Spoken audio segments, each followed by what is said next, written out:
saka ndokuti vanhu vese vari kuda mafoni uyai munyoresa monyoresa mafoni amuri kuda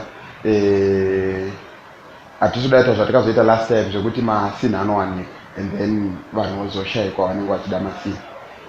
ndikutaura kuti ngonyoresai mi munoziva kuti mafoni atinowana isusu haisi one type tinongowana mafoni akasiyana siyana and hatizotaure kuti tawana mafoni api tinongowana akasiyana saka mangwana ndiri kwaDavido vari kuti vada mafoni chitoisai mameseji izvezvi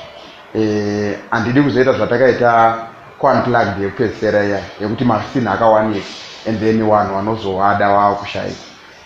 tinongoti tinowana ese kubva paiPhone 8 neiPhone X iyo ndiyo imwe chete nemaJ maSamsung nemaEdge tinowana futi maHuawei maMate 8 vanhu vacho vanenge vadhakwa saka hapana zvatingaita hatingasiye magadget muHICC hapana hazvizoratidzewo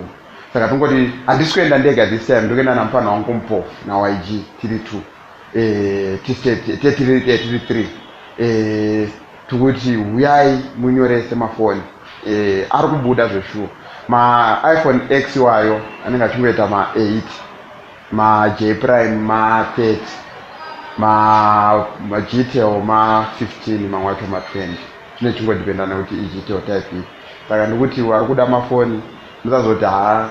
German havana kutaura German ndataura hatiri zvekuunplugged hatisi kuda kudzokorodza zvekuunplugged zvati kuti mafoni anenge apo vanhu vakwashaya